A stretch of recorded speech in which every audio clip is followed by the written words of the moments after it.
Hello and welcome to the EDHRECast. My name is Joey Schultz and I'm joined, as always, by my fantastic co-hosts. Up first, when he saw the announcements about Magic's 30th anniversary products, he said, "It's 4 booster packs of non-tournament legal cards, Michael. What could it cost? $1,000? It's Matt Morgan." So my friend's son asked, "Dad, why do they put the pyramids in Egypt?" And we couldn't really answer that, so we just said, well, it's just because they're too big for the British to move. Ooh, wow. Okay. I see that we both decided to come with some jokes that pack a bit of a punch today here, Matt. I guess, yeah. And to be fair, like, that joke should be returned to its original author. I get it. Hell yeah, that was great. All right. Up next, he knows that the only thing that actually could ever ruin Magic are the folks who always constantly complain about how X thing is going to ruin Magic. It's Dana Roach.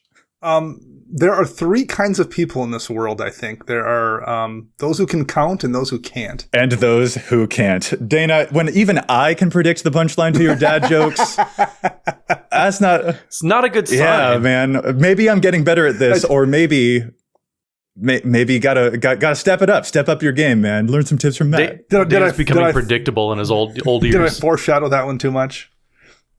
Okay, that was good. I see what you did there. All right. Everything is forgiven. Let's get into it. Everybody, this is the EDHRECast. EDHREC is the best deck building resource on the web for the Commander format, compiling data from deck lists all over the internet to provide helpful recommendations for new Commander decks. And here on the EDHRECast, what we like to do is give all of that data a little more context. Dana, do you mind telling us what it is that we're going to be discussing in this week's episode? We're going to be talking about the saltiest Commander decks in EDH, and that in no way will possibly be controversial.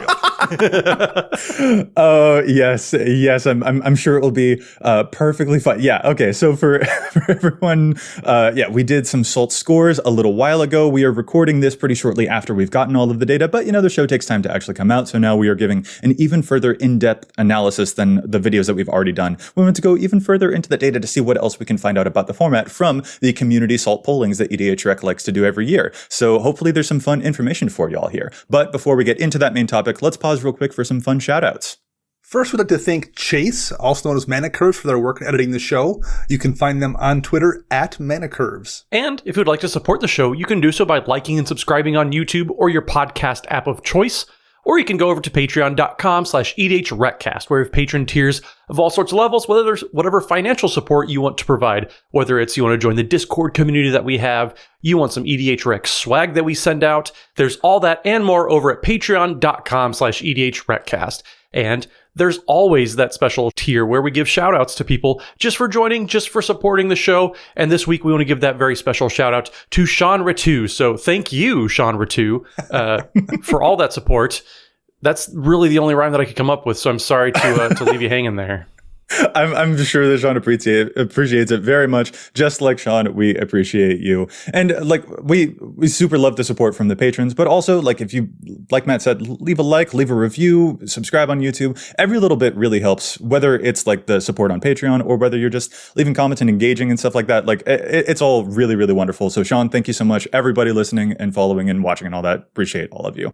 All right, let's get into our topic today, fellas. As Dana mentioned, we are talking about the saltiest Commander decks in EDH. So real quick, I think we probably need to provide some quick context about the Salt scores in case folks don't know what that is. For anyone who doesn't know, the Salt scores are a community polling that we do on EDHREC, where every card can be ranked by people in the community on a scale of 0 to 4, where 0 is this card doesn't cause me any flustering at all, and 4 is, I really don't like to see this card at the table across from me. Real quick, Matt, do you have any examples of a 0 for you and a 4 for you, for example? Well, I think to put it simply for everyone to understand, a 0 would be a basic plains. No harm, no foul there. And a 4 would be a basic island. That's what I don't want to see. It's the absolute last card. If I see somebody play an island, I know for sure I'm not going to want to play a second game with this person. Wow. Because okay, I that's exaggerating, obviously, but so a 0 on the Salt score is something that you don't mind seeing. It's something that you almost maybe kind of expect a little bit. A Cultivate, for example. Whatever. But cards that might get a high Salt scores like traditionally stacks pieces. So Stasis is renowned for being one of those very high salt scoring cards that people typically get maybe a little salty, thus the salt score, when they see it across the table. Very much. Dana, what about your examples? I'm so curious now.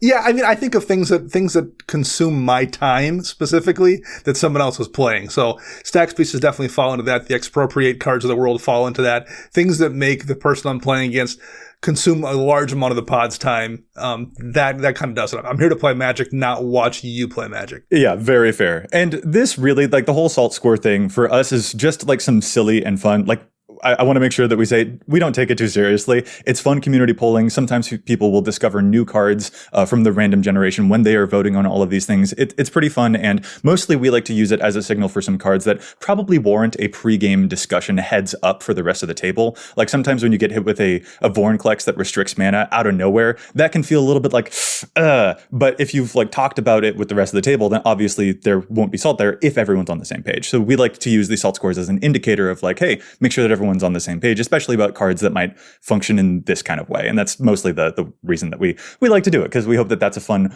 rule zero or pregame discussion kind of device that people can use to enhance the games that they get to play. So we don't take it too seriously is what I'm trying to say. It's all in good fun.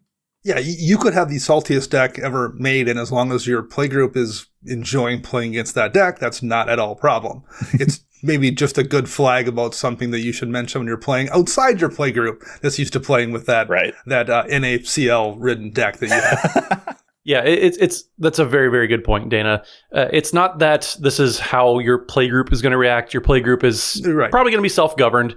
You folks probably have a good relationship with everybody within there. It's more you're going to a command fest to play with strangers. Sure. That's something that it's a widespread, wider audience than just a local playgroup of 10 people or so. It's just a good thing. It's kind of like the ban list. It's strong suggestions. It's here's something that you should be aware of, but it's nothing that should be taken by any stretch of the imagination as gospel, because it's still just community voting. It's all opinion based. There you go. Matt, by the way, can I just say that I'm pretty surprised that for your example of a card that gives you a 4 on the salt scale, you didn't immediately hop to Turgid? Everybody knew that already. I wanted to give a very accessible answer and an example that everyone would understand. All right, she's got a bright, shiny new salt score of 2.29 out of 4, so I hope that you're happy with where she landed, It's still like 4 digits too low, but it's progress. It's progress. Okay. And also, as a heads up for everyone, we have already made a video covering the biggest changes in the salt list. There will be a link for that in the description. That mostly covers some changes to the top 10 most salty cards and any trends upward or downward that we noticed. So all of that is covered in that video, and we'll only lightly touch on it here because we do want to talk about the most salty commanders and the most salty commander decks for this video. But I will throw, for the podcast listening audience who may not have seen that video, I do want to note that one of the coolest trends or weirdest trends, or one of the trends that we noticed in that in the salt scores compared to the results from last year, is that we did see a decent surge upward for cards that mention treasure. Like, there was not a whole lot of movement on the salt score. Most of the stuff stayed basically where it was. Everyone knows about Stasis and all that. But some cards like Old Gnawbone went up by nearly a full point. Or Prosper, cards that mention treasure like Zorn and Academy Manufactor, went up by nearly half a point on the salt score. So Matt and Dana, I want to put that to you guys about what you think about the whole, treasure stuff seemed to get a bump. And it wasn't just those are the biggest standouts. There was a trend over time. Again, more detail in that video. But like, I don't know, Dana, when you see the treasure stuff and then it got a little bit more salty for people, do you agree? Do you disagree? What do you think? Absolutely. Yeah, absolutely. And ignoring my own personal reaction, like that's definitely a reaction I've seen playing out in the wild, whether it's at like game shops or at, various events we've been to this year. People do find treasures annoying. And even if it's something as simple as, what do you have for lands that are available? And the person's like, oh, I'm tapped out, but I have 3 treasures. And I'm like, oh, jeez, I didn't see them over there. Like it's just, it's people do find them a little frustrating, and you can tell by their reaction. So that doesn't really surprise me. All right. Yeah, I'm not surprised either. The community, yes, it is mostly opinion based, but when we see significant trends like that, there usually is a little bit of take home from that. And I'm not sure if it's more burnout from the fact that you see treasures more often than you see trample, it seems, but also the fact that a lot of these cards, they're very powerful, and then the treasure just kind of stapled on there as an extra benefit. So there's a lot more to track in the game now. There's just a whole lot going on there. And then plus, Old Gnawbone is wildly powerful card too. So I think that Old Gnawbone just on its own merits saw an increase, but it seems the community is onto something that maybe treasures aren't really as welcome as they originally were when we first saw them. Yeah, certainly require a couple of tweaks to things in design, but I think also the designers well and truly know that by this point. But man, Matt, when you were talking there, it reminded me of some meme that I saw that I don't know who created it, so I cannot credit, and I'm so sorry for that. But like someone describing New Capenna Limited, where it was like that meme of someone like turning around to talk to their kid, and it was like them trying to say, "Why can't you just be a normal card?" And then it's the kid screaming back, "Create a treasure token!" Because like so many cards in New Capenna said "create a treasure token," almost as like extra stuff tacked on. We got a big influx of it, and it was interesting to see evidence of the community's reaction to like, okay, that was a bit too much of an influx. This was a fun river we were playing in, and then the treasures became a tidal wave, and that was a thing that we're all feeling. And so the salt scores are evidence of that trend, which was noteworthy. Wanted to touch on that, and I don't know, that meme just absolutely kills me. So. Well, I guess speaking of treasures, then why don't we move into the top 10 saltiest, and we'll go to our resident treasure, Dana. So Dana, why don't you take us into the saltiest commanders then? We don't need to go through the saltiest cards. We've done like 3 episodes on that. Well, let's just focus on commanders. So the saltiest commanders, we have a couple of Phyrexian Praetors at 1 and 2. Vorinclex, Voice of Hunger, and Jin-Gitaxias, Core Augurer, sitting at the top two saltiest commanders. 2.6 for Vorinclex, 2.34 for Jin-Gitaxias. And not particularly surprising. They are 2 commanders that are known for basically locking you out of playing. Vorinclex does it by shutting down your mana, and Jin does it by eliminating your entire hand. So I'm not remotely shocked to see those there. I don't think I've ever seen either of them hit the board without somebody audibly groaning. Well, in both of these too, even if you're not playing them as your commander, like these were known as just being very frustrating cards to play against just in general. So the fact that if you would put these in the command zone, I'm pretty sure, somebody's going to have a negative reaction to seeing that, unless, that's like what we said, that's what your play group normally likes to do if you want to play a little more cutthroat. But both of these have just absolutely game altering effects that once you get them on the board, they're going to make a difference no matter what your opponents do. In matter of fact, I highly doubt much of the salt is coming from seeing them in the command zone. It's instead seeing them in the 99. I think we've all at some point seen someone entomb and reanimate a Jin-Gitaxias very early in the Joey, game. cough, cough, Joey. You don't need to subtweet me, Dana. I'm right here. Excuse me. I had a tickle in my throat, Joey. That's what that was. Oh, man. Okay. Directed in no particular direction. No, that's an important thing for us to qualify about this list, though. Yeah, these are the saltiest commander cards, the saltiest legendary cards, but that doesn't necessarily mean the same thing as the saltiest commander decks, which we'll get to later on in the show. But let's keep on going. Let's see if there are any other standouts on this list. For example, at the number 3 spot, we have incoming after Jin-Gitaxias is Urza Lord High Artificer with a salt score of 2.32. And that one is definitely super popular, a lot more substantial. I imagine that this one is probably more of a result of like this being in the command zone because of just how dang popular this card actually happens to be. Mm-hmm. Yeah, well, I mean, combined between Vorinclex and Jin-Gitaxias, there's 500 decks. There's over 5,000 Urza decks. So this one definitely earns a spot on the merits of being a commander that people have probably seen and probably played against. The one thing I think I will note, and this is just like basically a personal opinion, I guess, but all the rest of the commanders we're going to see here, for the most part in this top 10 list, are a commander that does a stacks thing. And while Urza can do a stacks thing, my personal annoyance whenever I've seen Urza is I feel like it just plays the game for you. Okay. That's where my salt comes from. Like I once saw a person sit down in a pod with an Urza deck and they left to go to the bathroom and came back a half hour later and then they had won. Like it just happens sometimes. Your deck just will win pods for you if you're not even present. So like that's for me at least where my Urza frustration tends to go. Tell us how you really feel. Oh man. Talk about taking a dump on the table. He just took a dump and multitasking is what they call that, I think. Well, okay, so that was Dana having his little. Again, it's all in good fun. Like we are not taking this too seriously. Which I think leads us to number 4, Matt. Which is not in good fun. This is definitely not in good fun. This is Turgid God of Fright being number 4. It might be God of Fight actually, because I will fight you if you play this. Oh man, I will not actually. I will not. But it is still the number 4 Saltiest commander card coming in at 2.29. And this is another one of those stacks commanders. You put it out there whenever opponent sacrifices a non-token permanent or discards a permanent card, you may put that card from the graveyard onto the battlefield under your control. So you're stealing everybody's stuff. We don't need to explain why this would be so frustrating, because chances are you probably know what that does because you may have played against it. There's almost 5,000 Turgid decks out there. They're not unheard of.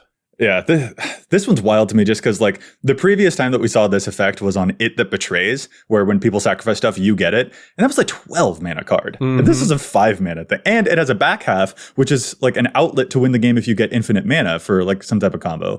Like, whew, this is certainly a spicy one. But yeah, moving on farther down the list, a lot of these definitely fall into, as Dana said, the stacksy stuff. That is definitely the case with our next two examples. Number 5 on the list of most salty legend cards was Hokori Dust Drinker, which says that lands don't untap during their control as untap steps. You basically only get to untap one land per turn for things for that second ability. Oh man, that's just like... That I think that is definitionally stacks. And then the next one is actually, this is fun. Number 6 on the list is one of my mom's personal favorite cards, Grand Arbiter Augustine IV, which has a salt score of 2.02. And that's the very famous Azorius commander that makes your stuff cheaper, but your opponent's stuff more expensive. Yeah, my mom likes this card enough that she will even play it in her flying tribal decks, which...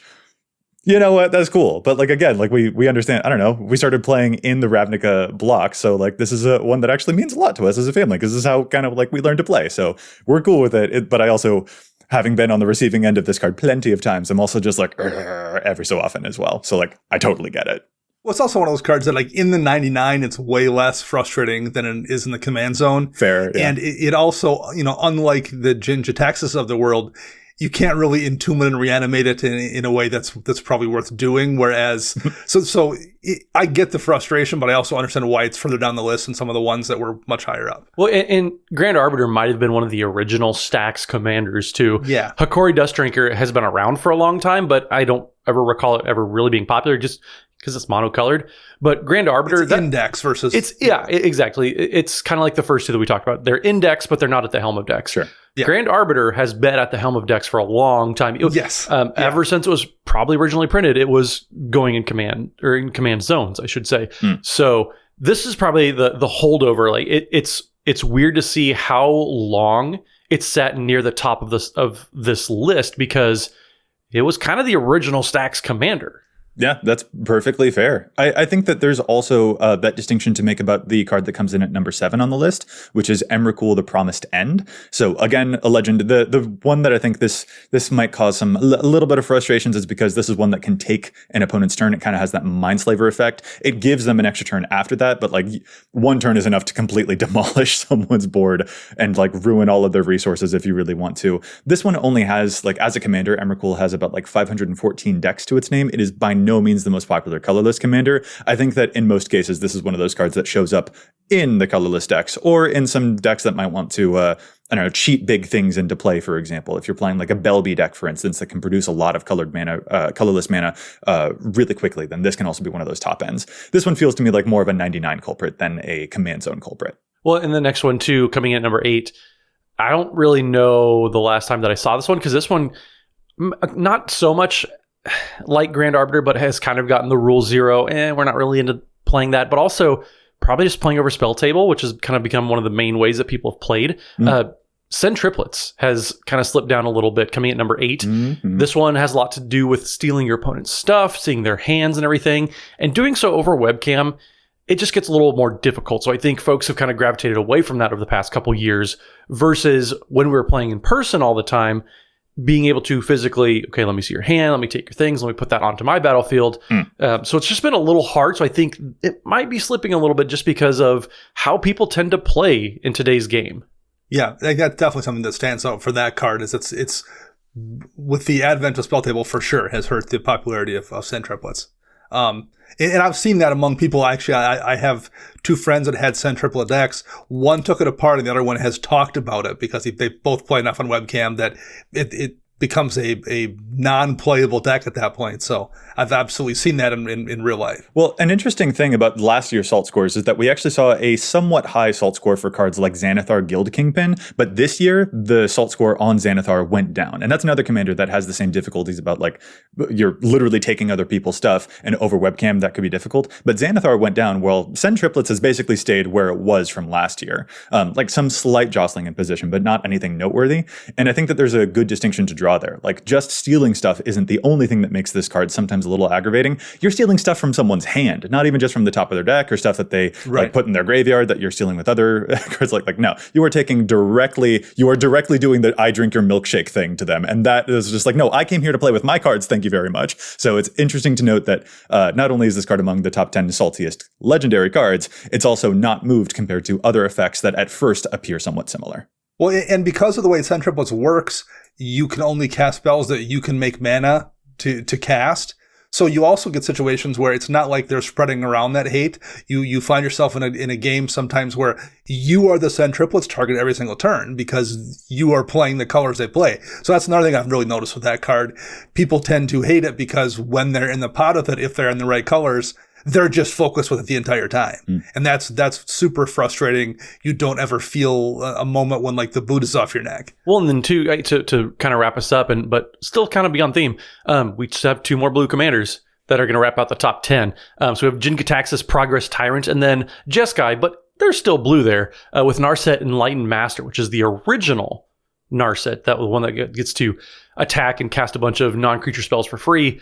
But it's kind of crazy that a couple of these newer commanders have gotten so, I wouldn't say popular, such infamy built up already in such a short time. Like Turgid has been around for a year and a half, 2 years now. But Jin-Gitaxias came out this year. It may seem like a few years ago, but it's only 14 sets ago. Right? It was only 14 sets ago. 3 weeks have passed. Yeah, these are certainly interesting. It's nice to see that Jin-Gitaxias is showing up twice on our top 10 list here.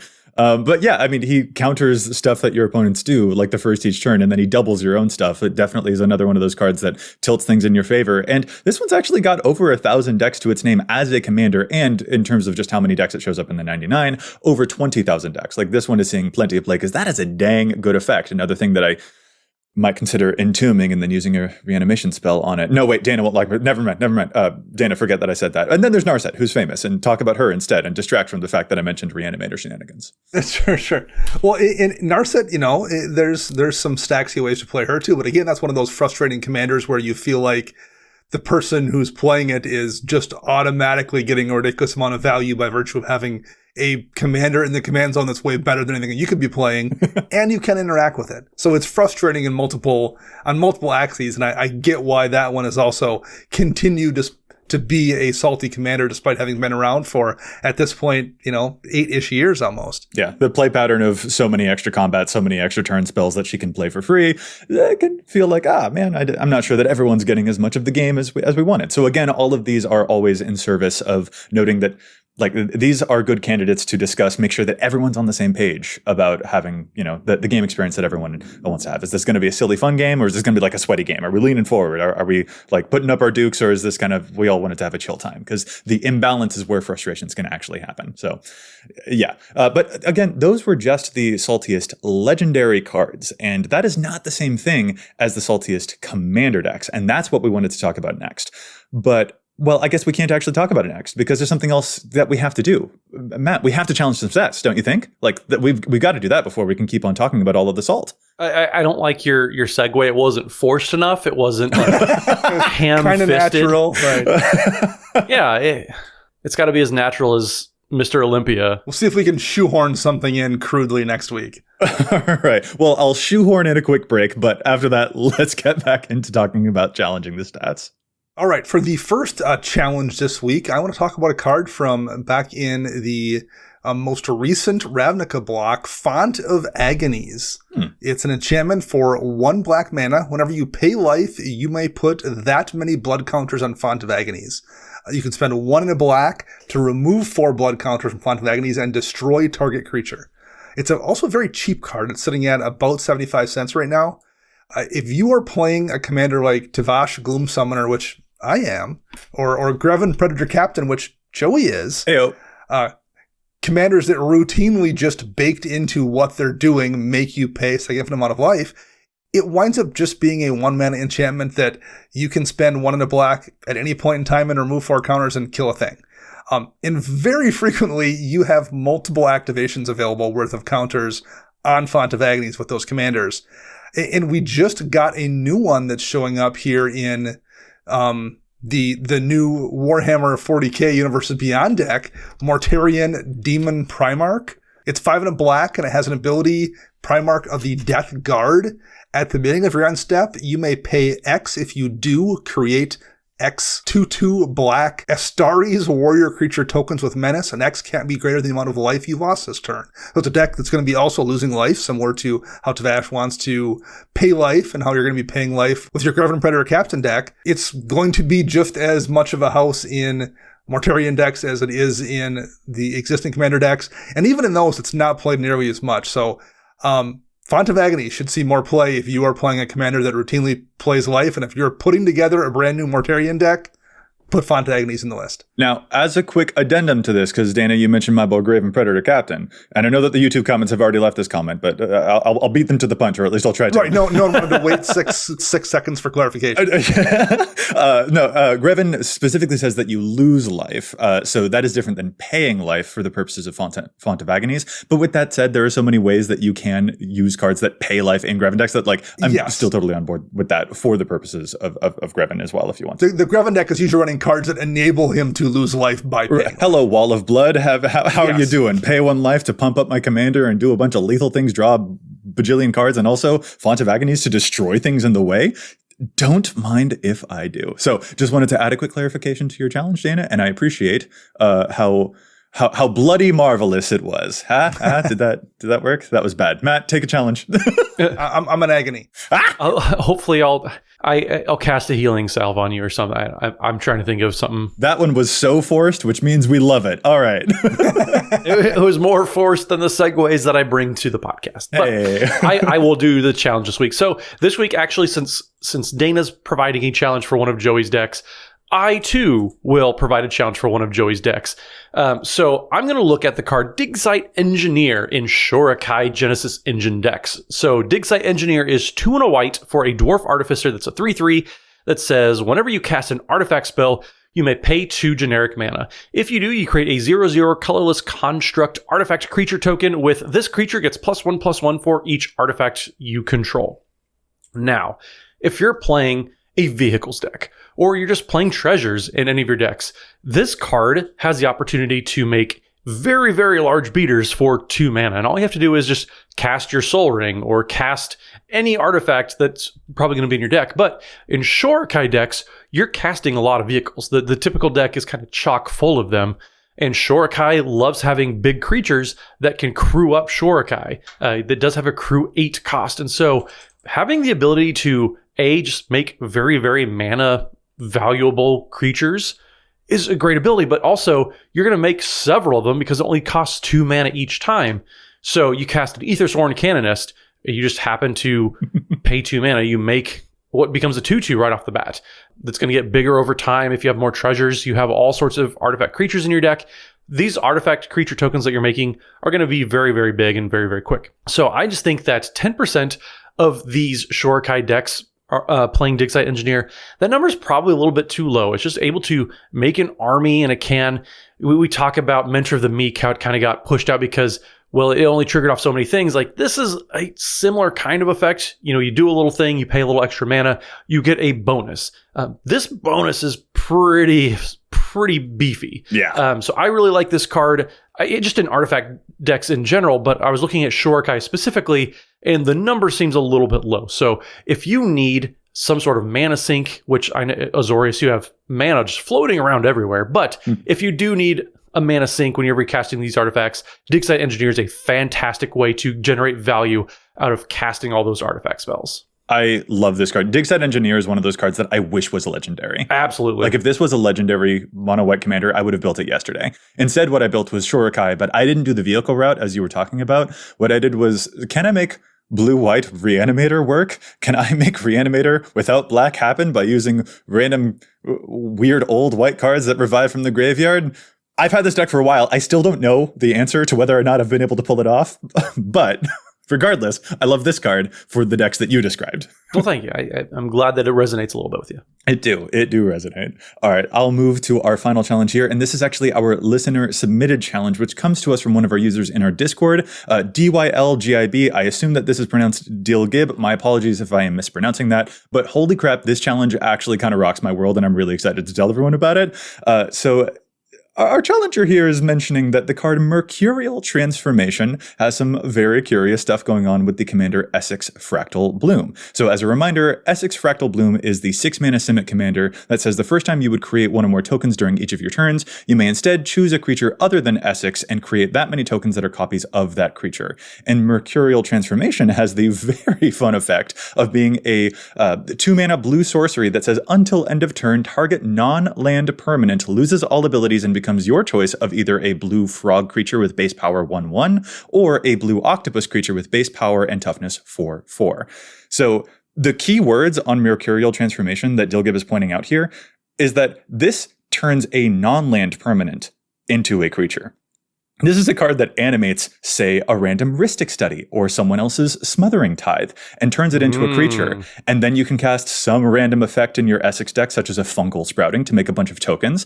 And Essex can instead make a bunch of copies of that thing you just turned into a creature. And that rocks my world. That is so good. So Dilgib aces on this challenge. This is actually, Mercurial Transformation is a lesson from the Strixhaven set. So we give you an A+, 10 out of 10, like 110% on your lesson here. This is wild. It does not show up on Essex's page at all, but that is such fun synergy. How can you not have an amazing time if you manage to pull that off in an Essex deck? Get this into that deck. Absolutely love this challenge. A passing grade. I'm not going to give a 10 out of 10. That just means you're ahead of the curve, but a passing grade. Yes. How dare you, Matt? No, this is one of my prize students. It is a very good challenge. Oh, man. Okay. So, yeah, that was rad. And now let's get back to our main topic. So we went over the saltiest legendary creatures, but as we said before, the most salty legendary creature is not necessarily the same thing as the saltiest commander deck. Like, for example, we went over the top 10, but like, interestingly, number 11 was actually Edgar Markov, which I thought was kind of funny.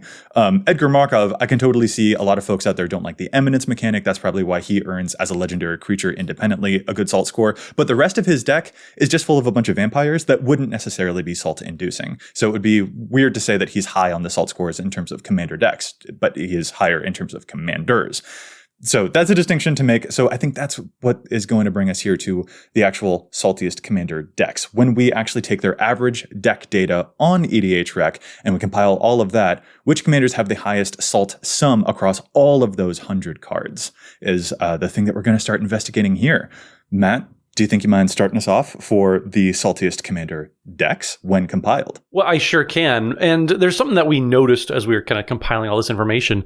There isn't a ton of decks at these higher end salty decks. Maybe because they are pretty salty, but we'll give a little more detail as to specifics on each one as we go. But the saltiest actually is kind of one of the pet decks of EDHREC founder Donald Miner. So it's very ironic and kind of self-satisfying in a way to see this. But Taniwa is the saltiest deck on EDHREC.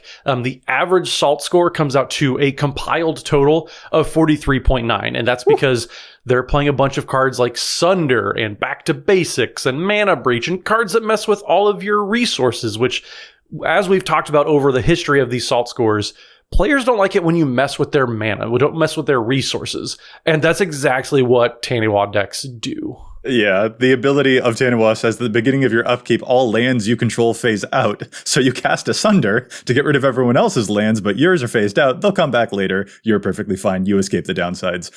Why does Don love this deck so much? I absolutely don't understand.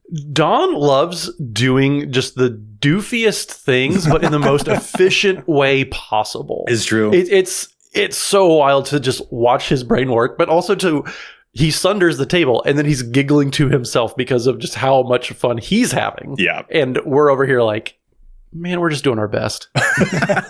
Now, there's an important thing to point out here. You mentioned that the average salt sum for this deck tends to be 43.9. As a point of comparison, when we actually take the mean and the median average salt scores across all decks, when like all of the average decks, the mean average salt score would be 29.4 and the median would be 29.2. So as a point of comparison, this one's over 10 points above like the usual saltiness that you would see in an average deck.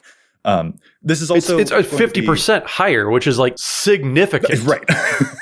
Like that's Yes. that's very significant, people. One thing worth pointing out about Tanawa as well, it's a commander that doesn't really work at all unless you play it that way. Like it's a terrible card to play unless you are phasing out your lands to cast Asunder. So you're not going to, this isn't a commander where you can tell the tale about how your friend has a really neat Tanawa deck that really isn't like that, because no one has that Tanawa deck. There's really only this version of it because it's just terrible otherwise. I totally feel that. And this actually is another distinction that we want to make for the purposes of like the entertainment value of this podcast, I guess, that a lot of the stuff that actually appears as the saltiest decks for this list would be other commanders that basically fall into the similar camp. Like Tanawa is interesting, but there's only 100 decks built for Tanawa on the in the EDHREC database.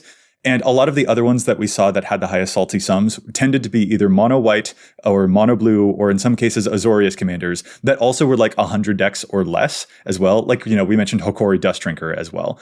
And that tended to dominate like the top 20 most salty sum decks. But like, those are also very small. Like, I don't know, those commanders are certainly interesting. I think that people can probably already come up with what they are off the top of their head. If it's mono blue, has less than 100 decks, and it seems like it might be doing some stacksy stuff, yes, it's probably one of the biggest salt sums. But that might not be the most entertaining to listen to, especially because those tend not to see as much play as some of the other ones that we thought might be interesting to plug. So quick note about that. There are others that we wanted to get to, but we would like to have Tanawa serve as sort of an emblematic, stacksy, monocolored top of the list example that actually comprises, there are a lot of different examples that are pretty close to its range. But we won't just stick with the mono blue and the mono white examples. Let's instead move on to some other examples. Dana, what's our number 2 saltiest commander deck? So number 2 is Mishra Artificer Prodigy, a 4-mana Grixis commander. He's a 4/4 and says, whenever you play an artifact spell, you may search your graveyard, hand, or library with a card with the same name as that spell and put it into play. If you search your library this way, shuffle it.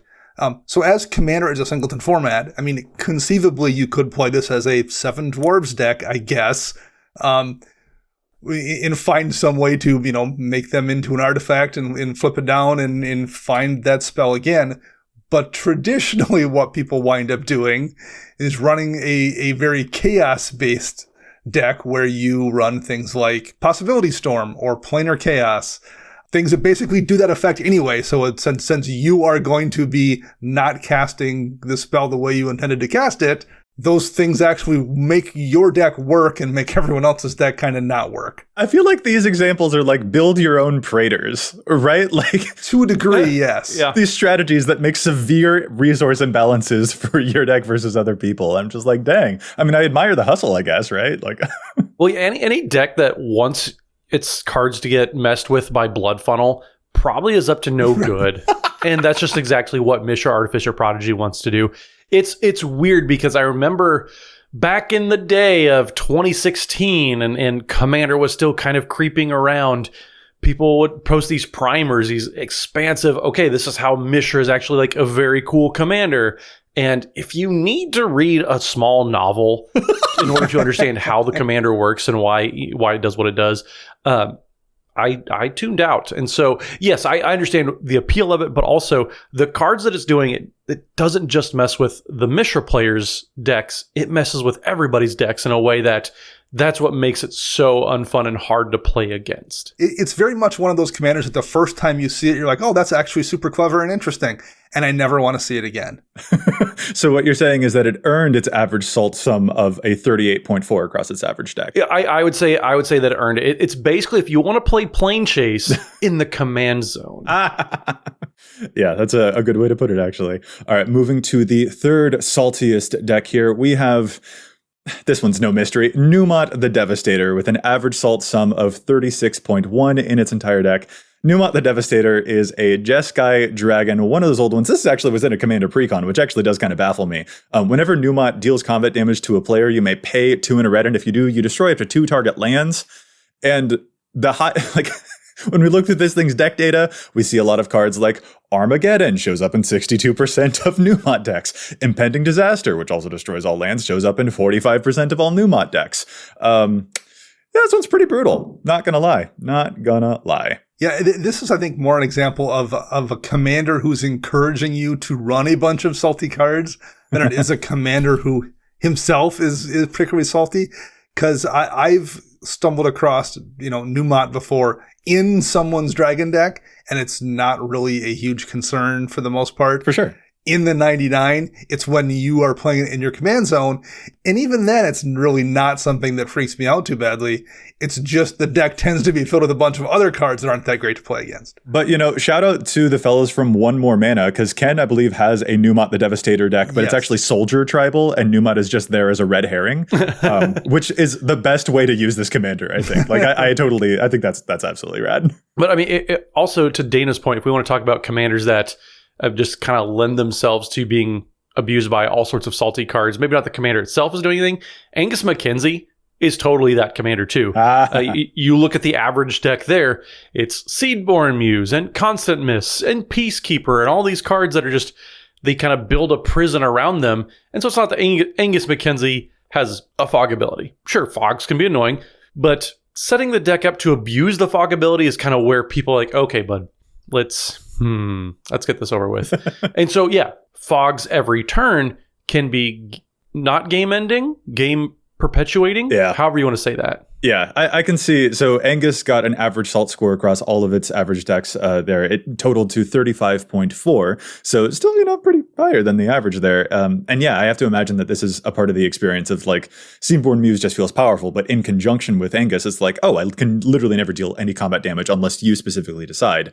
And when combined with other effects, I mean, a lot of the deck also tends to be a lot of like good stuffy cards too, like Cyclonic Rift or Smothering Tithe, which are like also cards that have incidentally somewhat high salt scores as well. So like, I'm sure that doesn't help this deck situation at all. I really like this commander. I think that you can do a lot of fun stuff with it, but I also see where the agony might come from. Yeah, I've played with Angus Mackenzie quite a few times. And in that moment when you realize, oh, it's down to me and the Angus player and I can't win is a little bit salt inducing for sure. The last one here I think we're going to talk about though is Sliver Queen. And I think this feels the most open-ended to me. I understand why Sliver Queen can be a frustrating, salt-inducing commander to play against, but it doesn't stand out to me, at least I've played quite a few games against Sliver Queens as well. It's not as frustrating, I don't think, generally speaking, as even a couple of the other Sliver commanders to play against. So this is the one of the 5 that we've talked about here that kind of, to me, is maybe the most surprising. I think that's totally fair. When we were compiling all of this, talking with Statistician, get it all, going in, Sliver Queen, I was like, oh, interesting. It has the average salt sum for its average deck of 34.4. Specifically, though, one of the things that I think helps us out is, again, some of those, quote, good stuffy type of cards like Smothering Tithe tend to fill in the gaps, like Teferi's Protection or Cyclonic Rift. Mm-hmm. Sometimes when cards are like very, very expensive or very, very powerful, that might earn them a high salt score as well. So you've got a lot of cards filling in the gaps of the rest of the slivers in the deck that have an incidental bump up of like 1 point or half a point or things like that. But then also, it turns out all of the 5-color sliver legends do have decently, not like high salt scores, but they also have tend to have about a point of salt on them as well. You were definitely playing those in a Sliver Queen, Sliver Tribal deck. So I think this one is like a little bit of a salt death by 1,000 cuts, maybe, in the 99. Totally makes sense. And slivers are actually, as far as tribes go, frustrating to play against. So I do understand where some of that comes from for sure. Yeah, exactly. Although it's interesting to note that like all of the commanders that we just discussed, like only one of them shows up. Only one of these has more than 500 decks to its name. So I was curious. I wanted to keep digging. So for a final hurrah on the Saltiest commander decks, I kept searching and I wanted to find what about a commander that has over 1,000 decks in the EDHREC database? What is the most salty commander for that experience when it's like actually like, just more popular, when it's like not just like 100 decks or 200 decks or 600 decks? What's over 1,000? And this one is the one that actually surprised me the most. And that is Saheeli the Gifted, the blue-red artifact planeswalker deck from one of the precons, I think back in 2018. has 1,600 decks to her name with an average salt sum in the deck of 33.3 for all of the cards in the 99. This one done did me a surprise moment. When I started looking further into it, I think I started to get it, but this is the one that surprised me, I think, even more than Sliver Queen. Saheeli just seems so innocent to me. I'm like, how could this one be salt-inducing? Well, and I've played against multiple Saheeli decks over the years, several times this year, different decks from different people, and none of them ever stood out to me as being a problem in any way that I noticed anyway. Yeah, it's odd seeing this one so high. There are some problem cards. Dockside Extortionist, everybody seems to be up in arms about lately. But also there's cards and synergies like Mycosynth Lattice. Every time you see that card pop out, you know somebody's up to no good. That is the moment that the penny dropped for me with Saheeli. I'm like, oh yeah, Saheeli likes having a lot of artifacts, reduces the cost of all of your spells. Mycosynth Lattice is pretty big in this deck, and that also means that cards like Karn that locks down all artifacts your opponents control might also sneak into some of these decks every so often. Or, since you are reducing the cost of your artifact spells with this Planeswalker, turns out Blightsteel Colossus is a pretty popular pick for Saheeli as well. And that's when the puzzle pieces started to kind of fit together. I'm like, oh, okay, I think I see where this kind of came from. Generally, though, the lesson for me is that I did have to go searching to find one of those commanders that is like super popular and has like a high salt score. And even then, this one is not quite as big as the other ones that we saw. And I don't know, even further, going one step beyond that, the salt score average across all decks was still like, what, 29 something? So like, it's not like there are decks that we construct that have absolutely no salt whatsoever in them, you know? Like, this is community-based pulling, and we all have a little bit of like, ooh, these cards have a bit of an edge to them in all of our decks. And again, it just comes back to making sure that everyone's in the mood for what those experiences will be. I think the last thing we want to talk about here are the most contentious cards. These are cards that got a ton of votes for either 0 or 4 salt with a little in between. So that's kind of an interesting thing to look at, to see what cards that people either hate or don't have feelings about one way or the other. Oh yeah, I'm interested to get into this. But Dana, I feel like you might have opinions about some of the cards that we see on this list, actually. in just a general sense, I think the vast majority of them, number one, are cards that you just don't see very often. So that's probably why one of the reasons you'll see a card like, Divine Intervention, for example, that's only been printed once back in Legends.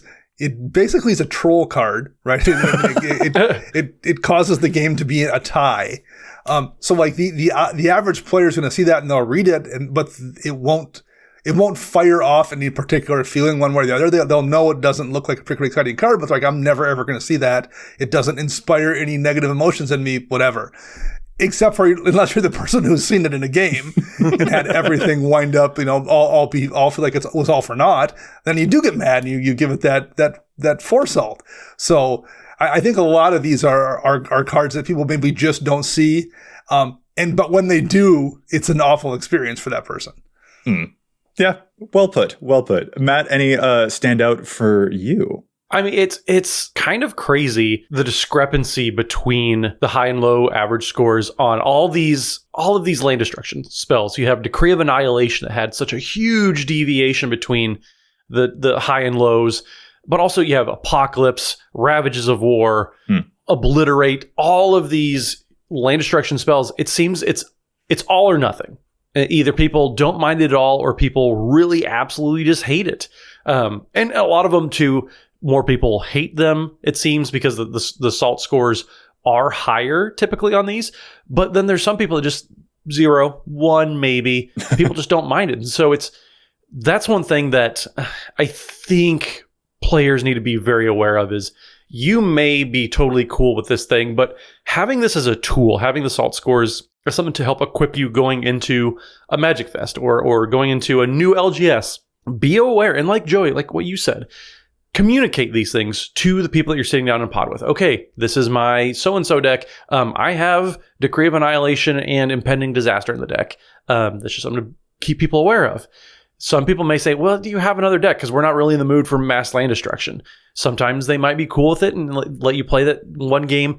But that's absolutely something that there's a theme here. And it's cards are doing a similar thing, and they're all very high on these scores. Yeah. Well, and I think the land destruction thing brings up or bookends nicely with the point I made. Ravages of War is functionally a reprint of Armageddon. But Armageddon's been reprinted many more times, and it's a card that is played much more frequently than Ravages of War.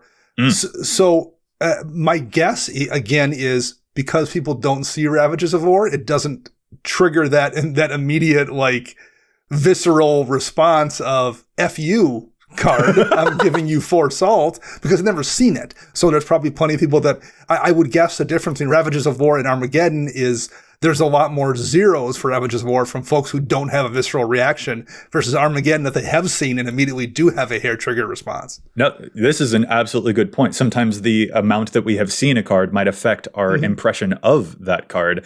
How often a card sees play might even affect the way that people engage with it. There's a very important distinction between cards that read as salty and cards that play as salty as well. And that's an important thing for us to keep in mind, that sometimes just exposure to these cards can also affect our impressions of them. I got to say, though, there are 2 more examples here that I think are especially interesting. And Dana, I know that they're your favorites. They're chaos cards, which you mentioned earlier. Warp World, for example, and Thieves Auction, which cause a whole bunch of zany, ridiculous people controlling brand new things. It usually takes a very, very long time to resolve these cards, and once they are resolved, the battlefield looks completely different. Your stuff might be on her table, and her stuff is over on their table, and it's just completely rewrites. It is pure chaos. And those also tend to earn either a 0 vote or a 4 vote, with very little in between. And I feel like that's maybe an experience that, Dana, you can also speak to. Yeah, absolutely. It's the kind of thing that I definitely like. Grand scheme of things, Warp World and Thieves Auction aren't that big of a deal and don't show up that often in Commander. Yeah. But I've had enough. But when I have ran into them, they've given me the exact opposite of a kind of game I'm looking for. I want to see a game where it's won by someone who brewed a cool deck and did a clever thing versus a game that's won by somebody who potato hedgehog hurricane. And that's what those cards give you, that kind of like, this random thing just happened. I don't know what just occurred, and I don't know how I lost or won or what. So yes, that's a perfect example of cards that very much give me kind of that visceral response where my fingers clicking 4 before I even know what happened. Well, and this kind of applies to, Dana, your last point too. There's Warp World, there's Thieves Auction, there's all those. But then if you go down lower in the list, there's Goblin Game too, which is definitely a chaos card. I think the reason Goblin Game is so low is because I don't think a Goblin Game has ever actually been resolved in real life. Because there's so many words on there. Like, it's a Strixhaven card. Nobody knows what it actually does. But I can. That's one of my younger brother's favorite cards, actually. So you your take younger that brother can stay in Seattle, wherever you guys are. But yeah, people just don't see it because Goblin Game also is kind of a more obscure card. It's back from I want to say Plane Shift, Apocalypse, one of those old sets. And there's just so much going on that I just would be willing to bet that people just have never seen one resolve to have that proper, this is a chaos card type of response to it, kind of like with Ravages of War versus Armageddon. Just people aren't familiar with it to associate it with those other similar cards. Yeah, that's an important thing for us to keep in mind is just because a card might be famous for a thing, it doesn't mean that there aren't other things that might be a little bit worse. I mean, this actually kind of feels to me a little bit like the pre-con effect that we sometimes see, where sometimes cards might work their way into decks and they'll have a big bias in the data because they are famous cards, but that doesn't necessarily mean they're the best cards. And that is also definitely the case here. Cards that are famous might incur a bigger salt score, but that doesn't necessarily mean that they're actually the one that you personally will have the most frustrations playing against. Good thing for us a good lesson for us to take away. Dana, I cannot get over the potato hedgehog hurricane thing, though. Speaking of memes, I mentioned a meme earlier, and I'll mention another one here. Is what's that meme of state your last name, your first name, last name, and occupation about the Birdman or whatever? But now I'm just imagining it for the potato hedgehog hurricane. What's your first name? Potato hedgehog hurricane, and occupation? Potato hedgehog hurricane. I don't know why that's so funny to me, but you absolutely got there. I don't even know what's going on anymore. This is what happens when we talk about Warp World. Chaos. This is what happens when Thieves Auction resolves in a game, man. Oh, Potato Hedgehog Hurricane. Exactly. All right. There's one final thing that I want to mention here. And Matt, it goes back to the thing that you mentioned at the very top of this episode when we were giving examples of what type of card is a 0 and what type of card is a 4. Okay. Okay. And as a last note for this episode, I think it's funny to note that the basic land island actually does have a salt score of 0.728. So you got there, fam. One of the basic lands, it's not quite at a 1 point, but it's getting there. It's trying its darndest. It's trying its darndest, but you won't see any other basic lands on this list. Just island, just basic island. I don't know. You know what? Given time, forest could certainly creep up there. Green does a whole lot of stuff after all. Green counterspells could be a thing that they decide in the next... They probably have already done it. It's just coming up in the next Strixhaven. Yeah, in the next Strixhaven, it'll be a very wordy counterspell, and I'm sure you totally like that. Oh, man.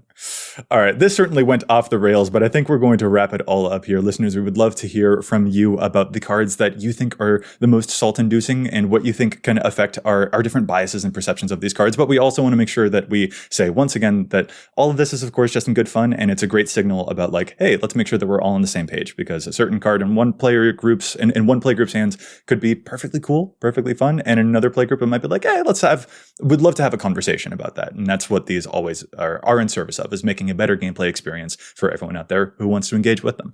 So with all of that, let's wrap this very salty episode to a close. And fellas, if our listeners want to get in touch with us, where is it that they can find us all? Matt? So you can find me on the Twitters at Mathimus55. That's MATHIMUS55. And don't forget, Wednesday evenings we are streaming over at twitch.tv/EDHRECast. We have great games and great guests every single week. So make sure you tune in for all the fun over there too. And Dana. You can find me on Twitter at Dana Roach. You can hear me on my other podcast, CMDR Central. I'm writing articles for EDHREC and Commander's Herald, and you can find all of us together at patreon.com/EDHRECast. And I'm Joey Schultz. You can find me at Joseph M. Schultz on Twitter, and you can find the cast at EDHRECast on Facebook and on Twitter. Plus, if you have a question, you can contact us at EDHRECast@gmail.com. Our thanks go out once again to Chase for assisting me with the post-production of the show. You can find them online at Mana Curves. And listeners, we'll be back at you next week with more data and insights. But until then, remember to EDHREC your deck before you wreck your deck.